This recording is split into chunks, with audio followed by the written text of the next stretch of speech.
स्वागत है आप सभी का। आज हम आरंभ करेंगे कक्षा 5 हिंदी व्याकरण का अध्याय 4 जिसका नाम है संज्ञा। तो संज्ञा को अंग्रेजी भाषा में कहते हैं नाउन। देखिए तथा पढ़कर समझिए। आज मेरे विद्यालय की टीम का दिल्ली पब्लिक स्कूल की टीम से मैच है। लाल रंग की कमीज में हमारे स्कूल के खिलाड़ी तथा पीली कमीज में दूसरी टीम के खिलाड़ी हैं। हमारी टीम का कप्तान पंकज त्यागी है। हमारी टीम जीत रही है, इसलिए हमारे स्कूल के छात्रों के चेहरे पर प्रसन्नता है तथा दिल्ली पब्लिक स्कूल के छात्रों के चेहरे पर निराशा है। उपर्युक्त वाक्यों में रंगीन छपे शब्द जैसे कि विद्यालय, Delhi public school, team, match, कमीज, खिलाड़ी, कप्तान, पंकज त्यागी, जीत, छात्रों, प्रसन्नता, निराशा, ये सब क्या है? ये किसी वस्तु, स्थान, प्राणी या भाव के नाम को हमें बोध करा रहे हैं। व्याकरण में नाम को ही क्या कहते हैं? संज्ञा कहते हैं। किसी भी वस्तु, स्थान, प्राणी, हर किसी भी चीज का कोई ना कोई नाम जरूर होता है, तो वो नाम क्या कहलाता है? वो कहलाता है संज्ञा। तो हमें क्या समझ में आया? अतः स्पष्ट है कि किसी प्राणी, वस्तु, स्थान या भाव के नाम को हम संज्ञा कहते हैं। अब पढ़ेंगे हम संज्ञा के भेद के बारे में। संज्ञा के भेद, संज्ञा के 3 भेद होते हैं: व्यक्तिवाचक संज्ञा, जातिवाचक संज्ञा और भाववाचक संज्ञा। अब हम विस्तार से पढ़ेंगे व्यक्तिवाचक संज्ञा। जिस संज्ञा शब्द से किसी विशेष व्यक्ति, वस्तु या स्थान के नाम का बोध होता है उसे हम व्यक्तिवाचक संज्ञा कहते हैं। जैसे कि रिया क्या है? ये एक व्यक्ति का नाम है। राहुल भी व्यक्ति का नाम है। जयपुर क्या है? वो एक स्थान का नाम है। रामायण क्या है? एक किताब का नाम है। गंगा क्या है? एक नदी का नाम है। तो ये क्या होता है कि एक विशेष चीज को बताते हैं, तो ये नाम इनका ही होगा। ऐसा हो सकता है कि रिया नाम के और लोग भी हो सकते हैं, राहुल नाम के भी और लोग हो सकते हैं, पर जयपुर एक ही रहेगा, रामायण एक ही किताब का नाम होगा, गंगा एक ही नदी का नाम होगा। तो व्यक्तियों के नाम, दिशाओं के नाम, देशों के नाम, समुद्रों के नाम, नदियों के नाम, पर्वतों के नाम, नगरों के नाम, चौकों व सड़कों के नाम जैसे चांदनी चौक, नई सड़क, पुस्तकों तथा समाचार पत्रों के नाम, ऐतिहासिक युद्ध और घटनाओं के नाम जैसे 1897 ईस्वी का स्वतंत्रता संग्राम, दिनों व महीनों के नाम तथा त्योहारों व उत्सवों के नाम आदि सभी व्यक्तिवाचक संज्ञा के अंतर्गत आते हैं। जो कि पर्टिकुलर एक चीज को नाम दिया गया है, वो सब क्या है? वो सब व्यक्तिवाचक संज्ञा है। आगे पढ़ेंगे दूसरा भेद, जातिवाचक संज्ञा। जब कोई संज्ञा शब्द किसी व्यक्ति, वस्तु व स्थान आदि की संपूर्ण जाति का बोध कराता है तो हम उसको क्या कहते हैं? जातिवाचक संज्ञा कहते हैं। उदाहरण से समझेंगे। इनसे पूरी जाति का बोध होता है, जैसे बालक, पुस्तक, नगर, नदी, देश, फूल आदि। तो ये सब क्या है? ये सब जाति बता रहे हैं कि एक संपूर्ण जाति का बोध करा रहे हैं किसी व्यक्ति, वस्तु व स्थान का। आगे पढ़ेंगे तीसरा भेद है भाववाचक संज्ञा। गुण, दशा, व्यापार या भाव का बोध कराने वाले शब्द क्या कहलाते हैं? भाववाचक संज्ञा कहलाते हैं। जैसे चौड़ाई, ऊंचाई, जो विशेषता बता रहे हैं उनकी और उनका भाव बता रहे हैं। मानवता, लघुता, मिठास, बचपन, बुढ़ापा आदि, ये सब क्या है? भाववाचक संज्ञा।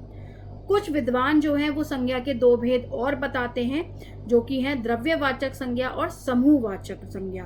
द्रव्यवाचक संज्ञा हो गया यानी मटेरियल नाउन, और समूहवाचक हो गया यानी कलेक्टिव नाउन। तो द्रव्यवाचक संज्ञा क्या हुआ?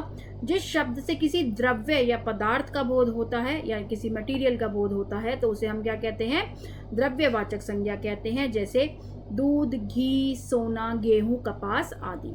और समूहवाचक क्या होता है? यानी ग्रुप।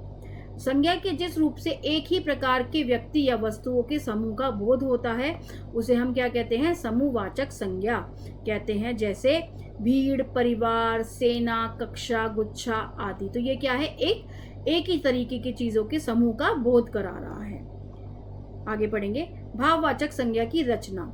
तो भाववाचक संज्ञा कैसे बनाई जाती है? जातिवाचक संज्ञा के द्वारा हम भाववाचक संज्ञा की रचना पढ़ेंगे। पहले भाववाचक संज्ञा निम्नलिखित प्रकार से बनाई जाती है। पहली प्रकार क्या है?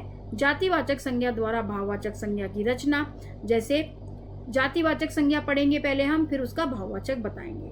पुरुष का है पुरुषत्व, माता मातृत्व, मित्र मित्रता, शत्रु शत्रुता, वीर वीरत्व या वीरता, स्त्री स्त्रीत्व, शिशु शैशव या शिशुत्व, प्रभु प्रभुता। दूसरा देखेंगे कैसे हम भाववाचक संज्ञा बना सकते हैं, किसका प्रयोग करके, विशेषण का प्रयोग करके।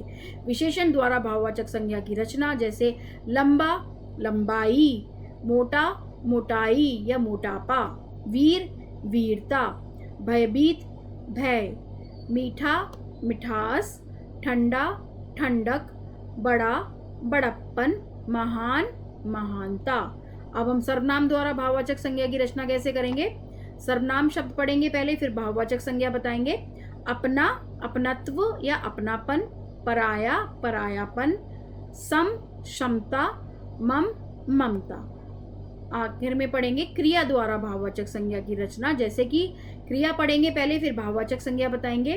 हंसना भाववाचक संज्ञा है हंसी, रोना रुलाई, पढ़ना पढ़ाई, लिखना लिखावट, बनाना बनावट, गिरना गिरावट। तो हमने क्या सीखा इस अध्याय में, हमने सीखा किसी व्यक्ति प्राणी वस्तु अथवा भाव का बोध कराने वाले शब्द क्या कहलाते हैं, संज्ञा कहलाते हैं। और संज्ञा के कितने भेद होते हैं, 3 भेद होते हैं, व्यक्तिवाचक संज्ञा, जातिवाचक संज्ञा तथा भाववाचक संज्ञा।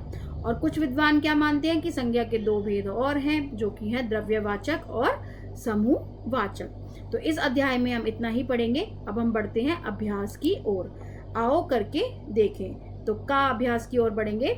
सही विकल्प पर सही का निशान लगाइए। यहाँ पे 3 विकल्प दिए गए हैं, जो सही विकल्प है उसके आगे आपको सही का निशान लगाना है। किसी व्यक्ति वस्तु स्थान या भाव के नाम को हम क्या कहते हैं, संज्ञा कहते हैं।